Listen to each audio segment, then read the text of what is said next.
Press meet పిలవడం జరిగింది. ఇంకేమన్నా ఉంటే సార్ అసెంబ్లీ సమావేశాలు స్టార్ట్ అవుతున్నాయి కదా సార్, 18వ తారీఖు దీనికి వైసీపీ ఎమ్మెల్యేలు కానీ జగన్మోహన్ రెడ్డి కానీ రారని ప్రచారం జరుగుతుంది సార్. ఎంతవరకు నేను నిన్న పేపర్లో చూశాను, జగన్మోహన్ రెడ్డి గారు ఇంకా ఆయన చంటి పిల్లడు చందమామ కోసం మారం చేసినట్టు, చందమామ వస్తుంది రాదు కదా, చంటి పిల్లడు మారం చేసినట్టు మాత్రమే అలాగా ప్రజలు తిరస్కరించారు.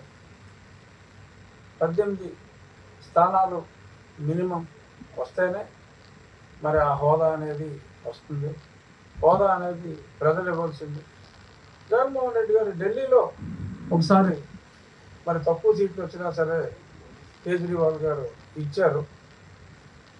అతను రూల్స్ వైలేట్ చేసి ఒక ఛాలెంజ్ లాగా తీసుకోండి పోండి అన్నట్టుగా ఆయన ఇచ్చారు. అది రూల్కి వ్యతిరేకంగా ఆయన ఇచ్చాడు. ఎవరో ప్రశ్నించలేదు, నడిచిపోయింది. కానీ ఇప్పుడు అది చూపెట్టి మరి 175 వస్తాయి 175 వస్తాయని చెప్పని మరి 11 వచ్చిన తర్వాత మళ్ళీ ఎలాగ ప్రజాభిమానం పొందాలి అన్న ఆలోచన లేకుండా మిస్సం సినిమా చూశాడు. రామనారెడ్డి గారు మేరీ ప్లీజ్ అంటూ ఉంటాడు సావిత్రి గారు. అలాగా అన్నిసార్లు ప్రతిపక్ష హోదా ప్లీజ్ అవసరం. మరి ఎన్నో మరి 5 సంవత్సరాలు ముఖ్యమంత్రిగా ఆయన ఇష్టం వచ్చినట్టుగా పరిపాలించిన ఆ వ్యక్తికి ఇది అవసరం అనేది కొంత ఆలోచించుకోవాలి. ఎనీహో మాకు కొన్ని రూల్స్ ఉన్నాయి. 60 రోజుల పాటు ఆయన అసెంబ్లీ సమావేశాలకు రాకపోతే ఆటోమేటిక్గా అది మా చేతుల్లో కూడా ఏం ఉండదు. ఆటోమేటిక్గా ఆయన డిస్క్వాలిఫై అయిపోతారు. ఇంచుమించు ఒక 37 రోజులు ఎంతో మధ్యలో ఎప్పుడో ఫస్ట్లో వచ్చారు కాబట్టి ఒక 3 రోజులు తగ్గినాయి. 37 రోజులు ఎంతో అయినట్టుగా ఉంది. మరి ఈ సమావేశాలు తర్వాత సమావేశాలు కూడా మరి ఆయన రాకపోతే మొన్న పులివెందులలో బై ఎలక్షన్ వచ్చింది కదా, అలాగే పులివెందుల అసెంబ్లీకి కూడా బై ఎలక్షన్ వచ్చే అవకాశం ఉండొచ్చు. బట్ నా ఉద్దేశం మరి ఆయన ఎందుకంటే ఎమ్మెల్యే అన్న వాళ్ళు ఎవరైనా కూడా శాసనసభ సమావేశాలని బహిష్కరిస్తే వారు నిజంగా కూడా ఆ పదవికి అర్హత లేనట్టుగానే భావించాలి.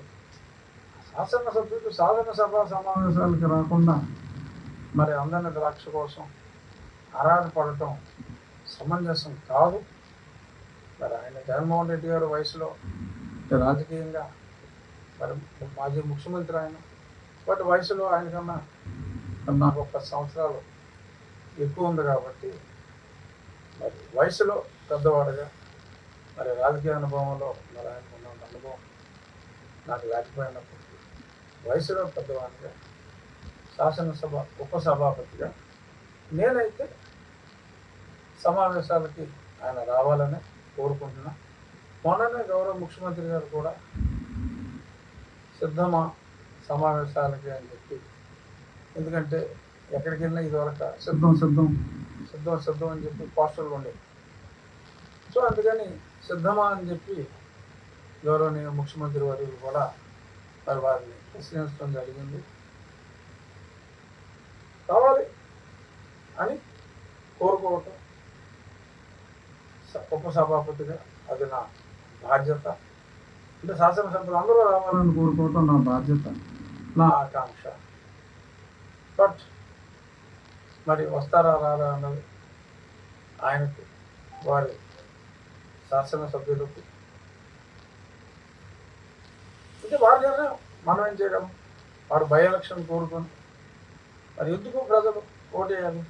ఒకవేళ బై ఎలక్షన్ వచ్చింది, 11 మందికి బై ఎలక్షన్ వచ్చింది, ఓకే, ఫర్ సపోజ్ నెగ్గేశారు అనుకున్నాం, ఏమవుతుంది? మళ్ళీ ఇంకొక సంవత్సరంలో 60 రోజులు అయిపోతుంది, మళ్ళీ బై ఎలక్షన్ వస్తుంది. దానివల్ల కలిసి వచ్చేది ఏముంది? 18 అవ్వవు కదా. మీరు 11 స్థానాల్లో పోటీ చేస్తే పోనీ మీరు ఇదివరకు 175 అన్నట్టు 11కి 11 వచ్చేసినాయి అనుకోండి, 18 అవ్వదు కదా, 11 అవుతుంది కదా. అంచేత రావాలని కోరుకుంటున్నాను. అందమైన లోకమని రంగురంగులు ఉంటాయనే పాటలో గడ్డి తాగి ఆవు పాలిస్తుంది, పాలు తాగి మనిషి విషమవుతాడు, అది గడ్డి గొప్పతనమా, ఇది పాల దోష గుణమా అని. అలా పాలు తాగి విషమైన కొంతమంది వ్యక్తుల గురించి ఇప్పుడు మాట్లాడాల్సిన అవసరం వచ్చింది. విషయం ఏమిటంటే, మరి నిన్న మొన్న కామన నాగేశ్వరరావు అనే ఒక వ్యక్తి, మరి ఆయన ఎవరో కనుక్కుంటే ఆయన యువజన శ్రామిక రైతు కాంగ్రెస్ పార్టీలో ఏదో ఇన్ఛార్జ్ పదవి ఆశించి అది ఇంకెవరో రాయుడు గారికి ఇచ్చారని చెప్పి నిరాశ నిస్పృహలతో ఉన్నవి లేనివి మాట్లాడుతున్నట్టుగా మరి జనం చెప్పారు. అది ఎంతవరకు నిజం, కామన నాగేశ్వరరావు అతని మొహం కూడా నేను చూడలేదు. ఆయన ఏమన్నా ఒక ప్రెస్ మీట్ పెట్టి చెప్పారంటే, విస్సా కోడేరు అనేది ఒక మేజర్ పంచాయతీ, భీమవరం పట్టణానికి ఆనుకునే ఉంటుంది. అది తర్వాత మళ్ళీ ఇంకా విస్సా కోడేరు దాటాక కూడా మళ్ళీ భీమవరం సంబంధించిన, అంటే భీమవరం నియోజకవర్గానికి సంబంధించిన కొన్ని ప్రాంతాలు మళ్ళీ వస్తాయి.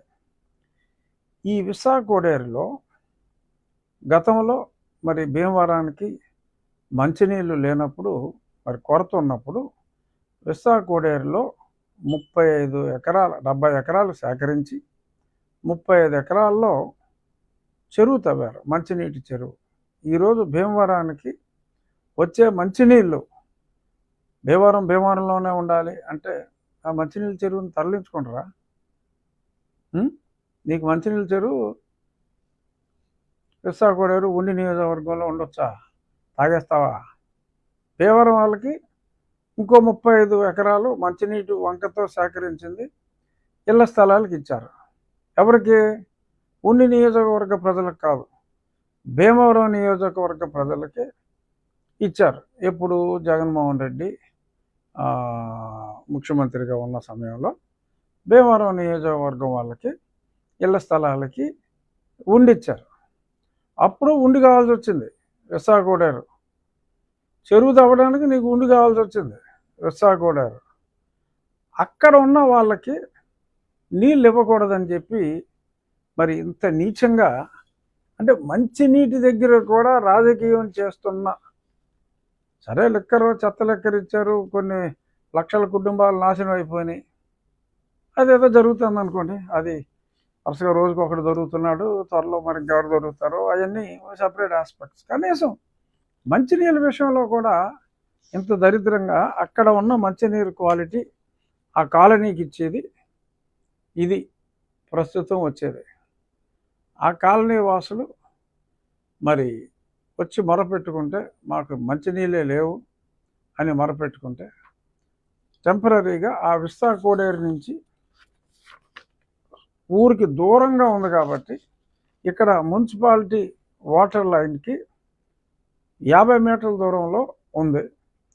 ఊరికి ఈ ప్రాంతం ఆల్మోస్ట్ 3 కిలోమీటర్ల దూరంలో ఉన్నందువల్ల వీరికి ఇక్కడి నుంచి మంచినీరు ఇమీడియట్గా అవ్వాలంటే ఇక్కడి నుంచి ఇవ్వాలి.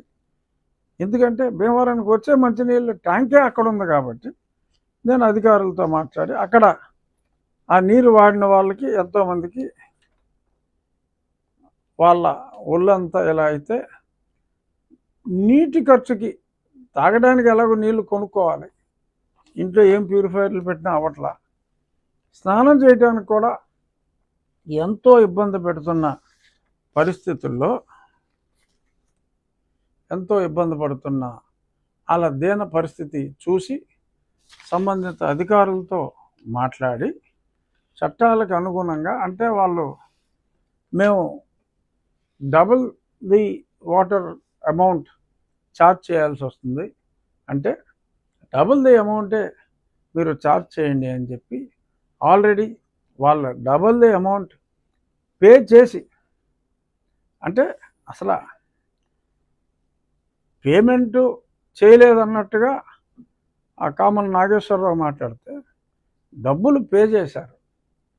పే చేసి డబుల్ తర్వాత నీటి ఛార్జీలు కూడా డబుల్ పే చేయడానికి కమిట్మెంట్ ఇచ్చి ఇన్ని చేసిన తర్వాత మరి దానికి ఎగ్జిక్యూటివ్ ఇంజనీర్ పబ్లిక్ వర్క్స్ అనుమతి కూడా తీసుకుని ప్రొసీడ్ అవ్వమని రాష్ట్ర ప్రభుత్వం అనుమతి ఇచ్చిన తర్వాత మున్సిపల్ శాఖ ఆ అనుమతి కూడా తీసుకొని ఇప్పుడు ప్రారంభించబోతున్నారు.